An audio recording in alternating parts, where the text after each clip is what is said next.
Good morning class. Study portal पे आप सभी का स्वागत है। स्टडी पोर्टल पे मैं हूं आपका दोस्त गौरव और हम यहां पर good morning class. Study portal पे आप सभी का स्वागत है। स्टडी पोर्टल पे मैं हूं आपका दोस्त गौरव। RTE 2009 राइट टू एजुकेशन 2009 शिक्षा का अधिकार 2009 हुआ ये कि सन 2002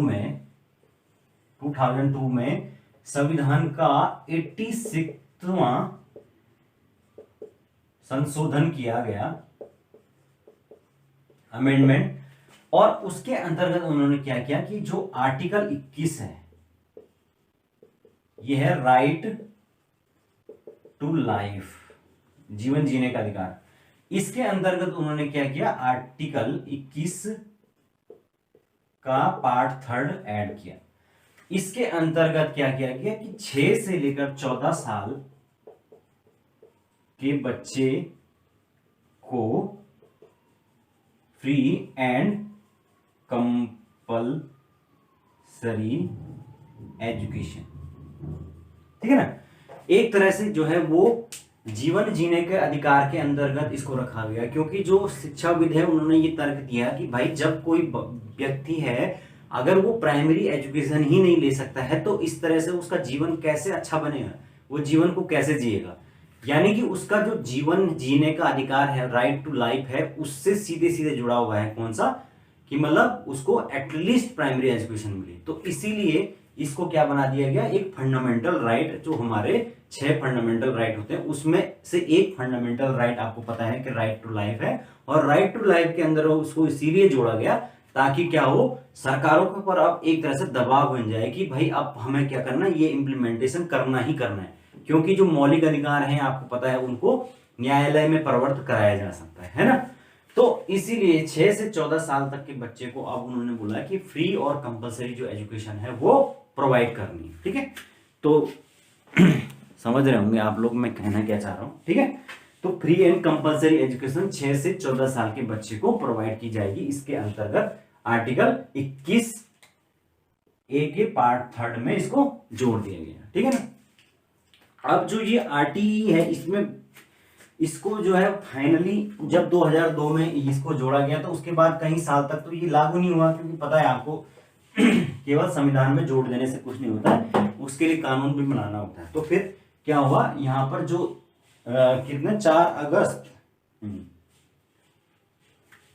अगस्त 2009 को ये जो है लोकसभा से पारित हुआ, ठीक है। जो हमारा लोअर असेंबली है लोकसभा उससे पारित हुआ और उसके बाद फाइनली 1 अप्रैल 2010 को जब राष्ट्रपति जी की इसके साइन हो गए तो उसके बाद ये फाइनली एक एक्ट बन गया, आप सब जानते हैं।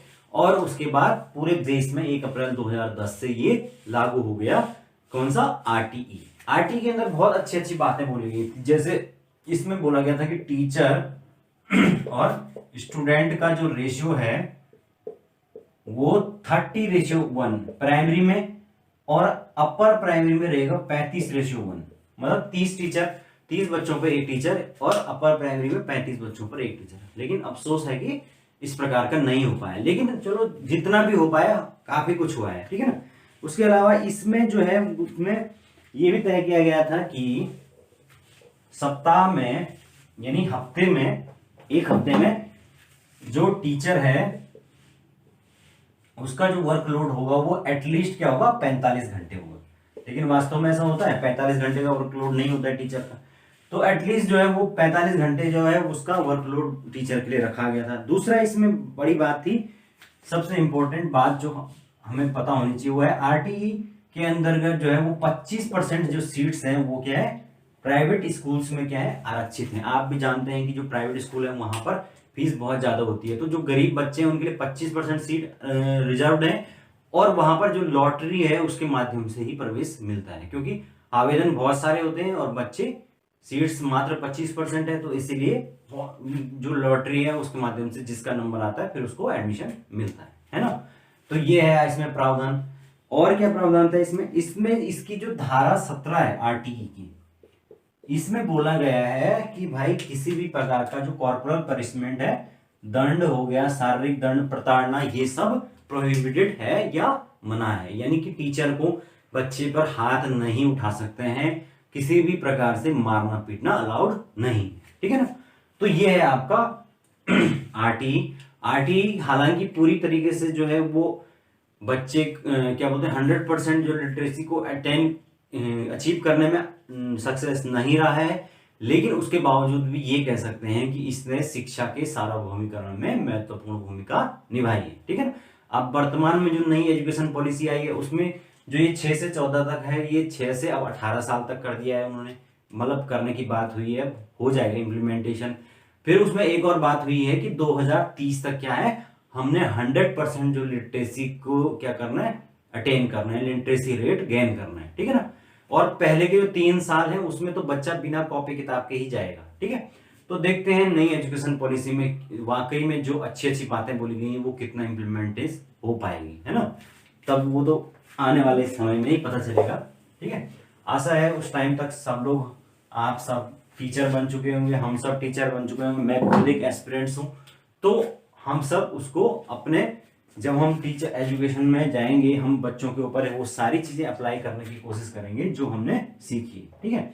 नेक्स्ट जो हम चीज पढ़ेंगे वो है प्रोग्रेसिव एजुकेशन, प्रगतिशील शिक्षा। प्रोग्रेसिव एजुकेशन, तो प्रगतिशील शिक्षा का मतलब होता है, प्रोग्रेसिव एजुकेशन का मतलब होता है कि शिक्षा में क्या होता है। हाँ, सबसे पहले तो इसके प्रवर्तक आपको याद रखने हैं, प्रवर्तक हैं इसके जॉन डीवी, और प्रगतिशील शिक्षा के अंतर्गत जो है वो व्यक्तिगत विभिन्नताओं या इंडिविजुअल डिफरेंसेस का ध्यान रखते हुए नई शिक्षण विधियों का प्रयोग करना, शिक्षण विधियों व तकनीक का प्रयोग करना।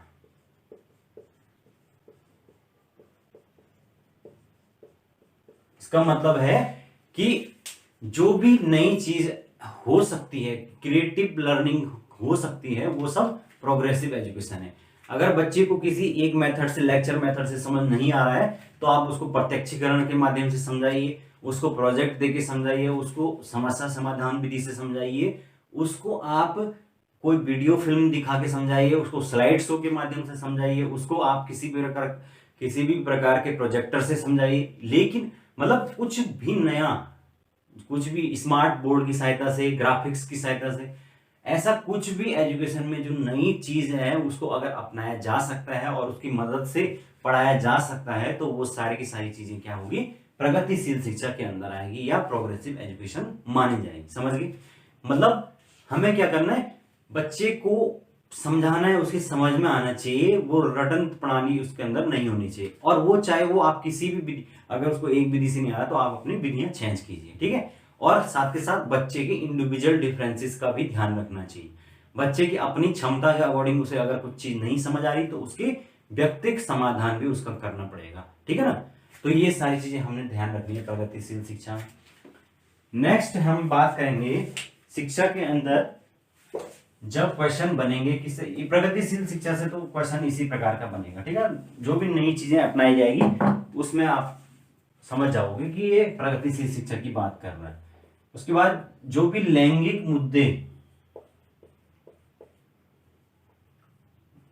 मुद्दे या जेंडर इश्यूज, इससे रिलेटेड भी क्वेश्चंस बनते हैं। तो आपको हमेशा ये याद रखना है लैंगिक मुद्दे में कि लिंग पूर्वाग्रह और रूढ़िवाद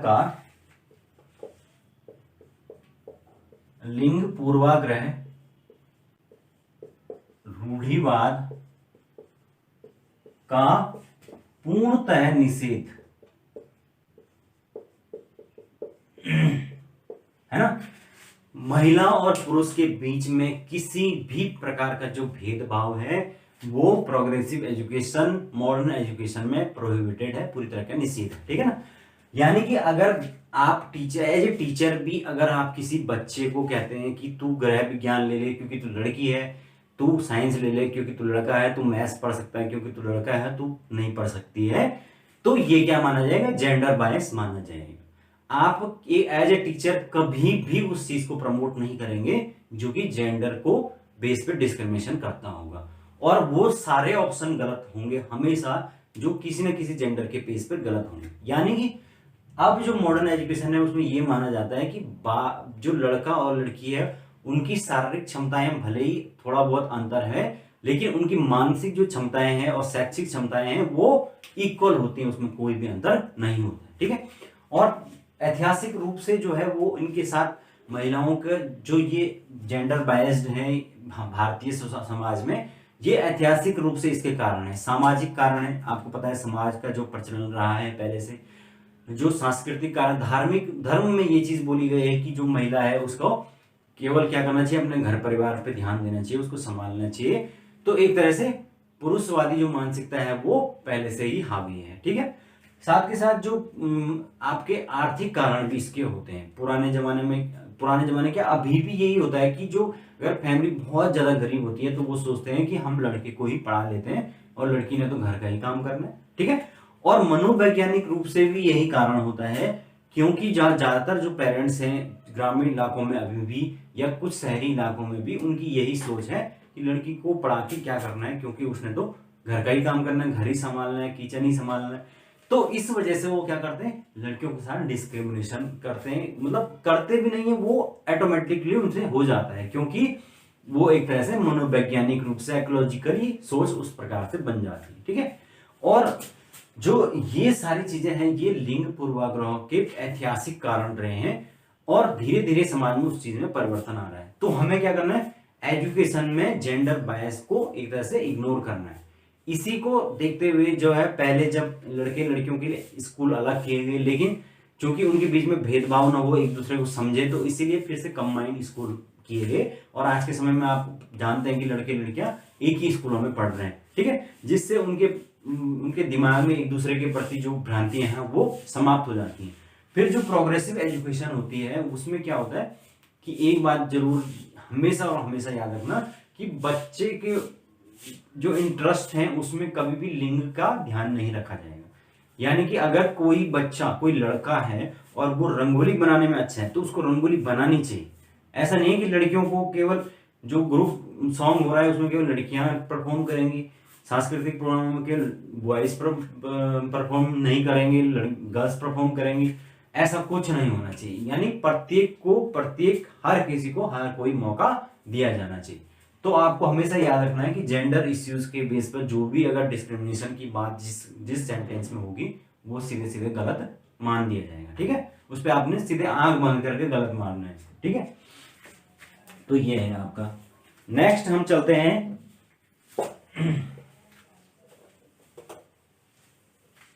नेक्स्ट जो हमारा टॉपिक है वो है आपका आकलन, असेसमेंट और मूल्यांकन, ठीक है। तो जो असेसमेंट है और ये है इवैल्यूएशन। तो जो असेसमेंट है वो भाई एक पार्ट है, ठीक है।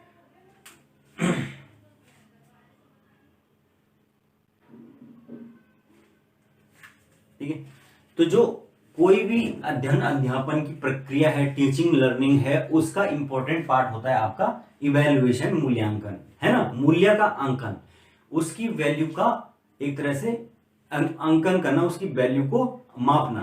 तो कोई भी जो टीचर है वो जब पढ़ाता है तो वो देखता है कि बच्चे के अंदर जो है वो उसके व्यवहार में कितना परिवर्तन आया है, कितना उसका आउटकम है।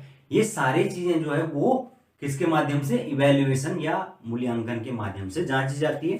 और जो आकलन है वो क्या है, इवैल्यूएशन का ही एक पार्ट है। यानी कि जो मूल्यांकन है वो तो एक ब्रॉड टर्म है, व्यापक कह सकते हैं उसको टर्म है, और ये जो है वो एक संकीर्ण अवधारणा है कि जो आकलन है वो उसका एक छोटा पार्ट है, ठीक है।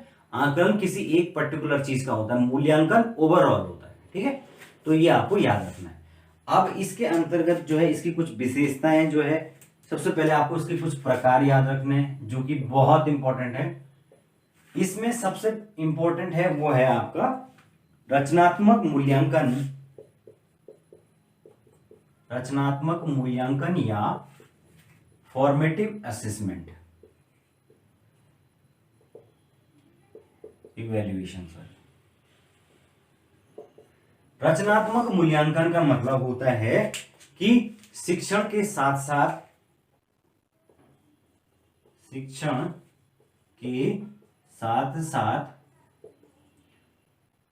फीडबैक लेना और बच्चों का साथ के साथ मूल्यांकन करना है। बस हमेशा एक चीज याद रखना इसमें छोटी सी, कि जब हम पढ़ा रहे हैं उसके साथ साथ अगर बीच बीच में जो है वो टीचर जो है जाके बच्चों से पूछता है भाई समझ आ रहा है कि नहीं आ रहा है, फिर अगर कोई चीज नहीं आई तो वहीं पर बता दिया, दोबारा से तुरंत पूछ लिया, तो साथ के साथ अगर वो चीजें हो रही हैं तो वो कहलाता है आपका रचनात्मक मूल्यांकन या फॉर्मेटिव इवैल्यूएशन। ठीक है ना, तो ये आपको याद रखना, इससे क्वेश्चन बनता है। ठीक है, सीटेट में बहुत क्वेश्चन जो है रचनात्मक मूल्यांकन से बनता है। दूसरा आपको याद रखना है वो है आपका समेटिव या योगात्मक या अंतिम, योगात्मक या अंतिम मूल्यांकन।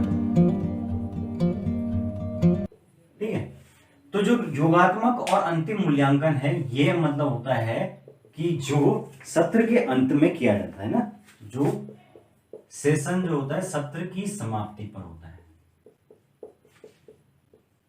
है ना, इसको हम कहते हैं समेटिव,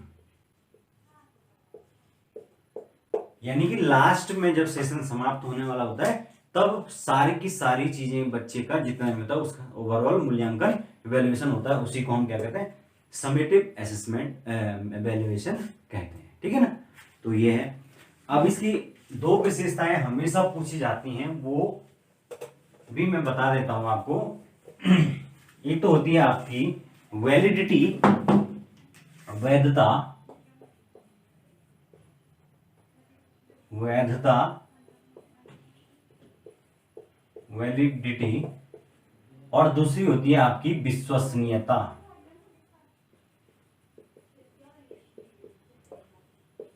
और या रिलायबिलिटी। ठीक है, वैधता और विश्वसनीयता। तो वैधता का मतलब होता है कि जो कोई भी परीक्षण है उसका अगर मूल्यांकन हो रहा है उसके द्वारा, तो वो क्या करे, अपने उद्देश्यों की पूर्ति करता हो, जिस उद्देश्य के लिए उसको बनाया गया है वो उस उद्देश्य की पूर्ति करता हो। ठीक है ना, इसमें हम लिख सकते हैं कि जो वास्तव में उसी बात का परीक्षण करे जिसके बारे में वो जानता है।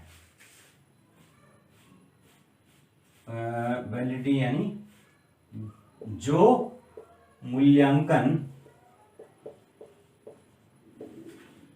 का उद्देश्य है केवल उसी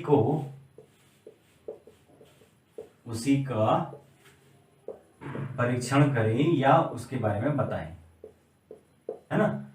यानी कि अगर किसी मूल्यांकन में व्यक्ति के व्यक्तित्व का परीक्षण हो रहा है, पर्सनालिटी का टेस्ट हो रहा है मूल्यांकन के द्वारा, तो वो अपने उसी उद्देश्य को पूरा करता हो, उसके अपने कोई अलग से उद्देश्य उसके ना हो। ठीक है, तो वैसा जो मूल्यांकन होगा वो क्या कहलाएगा, वैध कहलाएगा, वैलिड कहलाएगा। और विश्वसनीय वो कहलाएगा जो क्या होगा, एक जैसी परिस्थितियों में किसी परीक्षण का उत्तर पूर्णतः एक जैसी परिस्थितियों में किसी परीक्षण का सदैव एक जैसा परिणाम। समझ रहे, यानी कि जैसे अगर कोई भी टेस्ट दिया गया है उसके अंदर कोई क्वेश्चंस हैं 4-5 और एक क्वेश्चन है उसका लॉन्ग टर्म का आंसर है, लेकिन ऐसा नहीं होना चाहिए कि कोई जो टीचर है वो तो उसी आंसर में 10 नंबर दे रहा है और कोई 2 नंबर या 3 नंबर दे रहा है।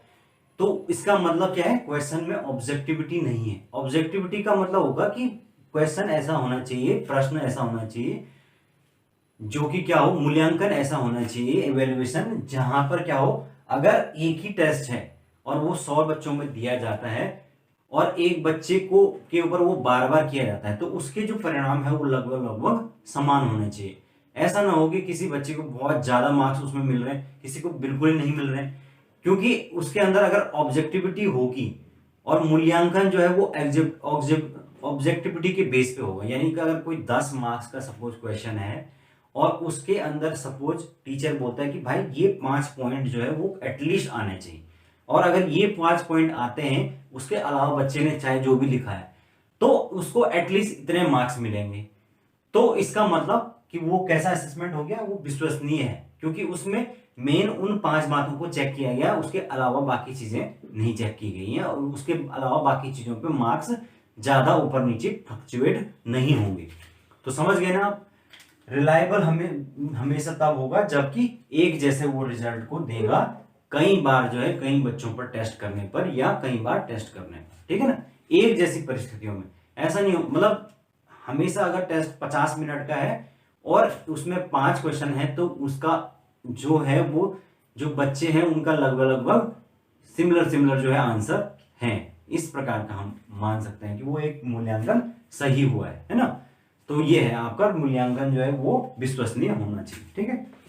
तो ये है, तो भाई मेरे ख्याल से आज हमने बहुत सारी चीजें डिस्कस कर ली है, लास्ट में एक दो और रह गई हैं, उसको भी डिस्कस कर ही लेते हैं फटाफट, बहुत सरल है वो, तो बात कर लेते हैं। लैंगिक मुद्दे हो गए, आकलन हो गया, अब इसमें है सतत और व्यापक मूल्यांकन। सतत और व्यापक, तो ये तो बहुत सिंपल सी चीज है। सतत का मतलब होता है कि जो लगातार चलता रहे, मतलब मूल्यांकन ऐसा हो जो साल भर लगातार होता रहे, चाहे वो मंथली टेस्ट हो, चाहे वो ग्रुप टेस्ट हो, चाहे वो जो भी टेस्ट हो, मंथली टेस्ट हो, वीकली टेस्ट हो, इन सब के माध्यम से लगातार जो है वो साल भर मूल्यांकन चलता रहे, केवल ऐसा ना हो कि लास्ट में एक दिन सब कुछ हो रहा है, ठीक है ना।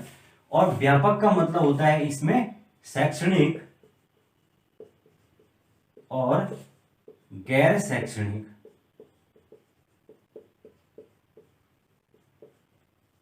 इसका मतलब करिकुलम और को करिकुलम दोनों प्रकार की जो एक्टिविटीज है वो चेक की जानी चाहिए मूल्यांकन के अंदर। केवल ये ना चेक हो कि बच्चा जो है वो पढ़ाई में कैसा है, बल्कि उसके साथ साथ उसकी अदर जो एक्टिविटीज है उसमें क्या परफॉर्मेंस है, खेल से लेकर उसका आपके हर क्षेत्र में जो है वो किस प्रकार की परफॉर्मेंस है, वो सब चेक किया जाएगा, और तब उसके बेस पर ओवरऑल मूल्यांकन हो। तो उसको हम क्या कहते हैं, ये व्यापक मूल्यांकन या आपका कंटिन्यूअस एंड होलिस्टिक, क्या कहते हैं इसको, कॉम्प्रिहेंसिव इवेल्युएशन, ठीक है ना।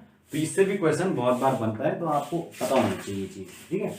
बाकी इसके बाद एक जो मैंने लिखा है यहाँ पर कि आलोचनात्मक चिंतन क्या होता है। तो आलोचनात्मक चिंतन है, सिंपल सी बात है कि भाई आलोचनात्मक चिंतन क्या होगा किसी बच्चे के अंदर, कि जब वो क्या करे, किसी भी मुद्दे के सही और गलत दोनों पक्षों पर बात करे, उसके बाद अपने दिमाग का इस्तेमाल करके अपनी तरफ से उसमें अपनी विचारधारा को ऐड करे, तो वो होती आलोचनात्मक चिंतन, ठीक है ना।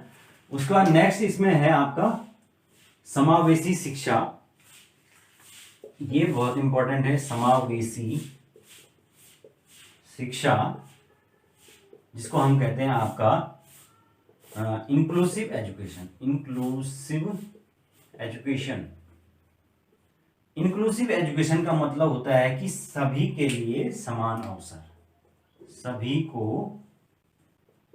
समान शिक्षा। इसका मतलब होता है कि आप जो है क्लास में किसी भी बेस पर डिस्क्रिमिनेशन नहीं करेंगे, यहां तक कि अगर कोई बच्चा विकलांग है, दिव्यांग है, उसका अंदर कोई डिसेबिलिटी है किसी भी प्रकार की, सुनने में, बोलने में, तो तब भी हम क्या नहीं करेंगे, उस बच्चे को सामान्य बच्चों के साथ ही बिठाएंगे, सामान्य बच्चों के साथ ही उसको क्लास में उसको एडजस्ट करने की कोशिश करेंगे। जबकि पहले ऐसा नहीं था, पहले था कि जो डिसेबल बच्चे हैं उनके लिए अलग से व्यवस्था की जाए, अब ऐसा नहीं है। अब जो विकलांग बच्चा है उसको भी सामान्य बच्चों के साथ जो है वो रख के पढ़ाई करवानी है। अगर किसी बच्चे, कोई बच्चा बहुत तेज है, बहुत मंद बुद्धि है, इन सारे प्रकार के बच्चों को एक साथ रखना है और एक साथ उनको एक तरह से मिक्स करके पढ़ाना है और उनके बीच में सामंजस्य भी बिठाना है। वही क्या है आपका समावेशी शिक्षा, इंक्लूसिव एजुकेशन। वर्तमान में इंक्लूसिव एजुकेशन ही लागू है, जहां पर सारे प्रकार के बच्चों को आपको एक तरह से एक साथ पढ़ाना होता है। अगर कोई बच्चा खेलना चाहता है लेकिन उसके पाँव में क्या है, किसी भी प्रकार की डिसेबिलिटी है, लेकिन उसके बावजूद भी आप उसको क्या नहीं कर सकते, डिस्करेज नहीं कर सकते, बल्कि उसको सामान्य बच्चों के साथ ही एक तरह से मौका देंगे कि हाँ चल भाई जितना भी हो सकता है। तो ये सब चीजें जो है वो क्या होती है, इंक्लूसिव एजुकेशन का पार्ट होती है, ताकि क्या हो, उस बच्चे को भी ऐसा फील ना करे कि मैं किसी प्रकार से मैं क्या हूं, डिसेबल्ड हूं या मुझे कोई दिक्कत है। वो भी सामान्य बच्चों की तरह अपने आप को महसूस करे।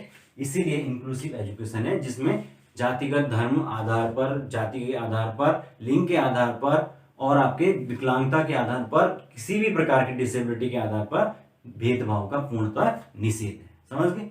तो ये है आपका इंक्लूसिव एजुकेशन। ठीक है, तो फाइनली हमने खत्म कर दिया भाई। आज हमने बहुत सारे जो है मुद्दे वो डिस्कस किए, और जितने भी मुद्दे मैंने आपको बताए हैं आज, ये सारे के सारे इंपॉर्टेंट है। इससे क्वेश्चंस एग्जाम में बनते हैं और डायरेक्ट क्वेश्चन इससे बनते हैं। ठीक है ना? तो आपको ये चीजें सारे के सारे एक बार दोबारा देख लेना चाहिए तो वीडियो, और अच्छे से इनको समझ लेना, और इसके बेस पर जो क्वेश्चन है उसका जवाब कैसे दिया जाता है वो भी आप समझ लेना। ठीक है ना? तो दोस्तों आज के लिए इतना काफी है। आने वाली जो क्लासेस है उसमें भी हम कुछ ऐसे ही नए नए टॉपिक लेके आएंगे, और धीरे धीरे क्या करेंगे, पूरे कोर्स को कंप्लीट करेंगे। ठीक है ना? तो आप इसी तरीके से, मुझे लगता है आप लोगों को पसंद आया होगा। आप इसी तरीके से देखे रहिए, बने रहिए, मेरे साथ जुड़े रहिए, और हम सारी के सारी चीजों को डिस्कस आने वाली क्लासों में करेंगे। ठीक है? तो thank you class, thank you so much.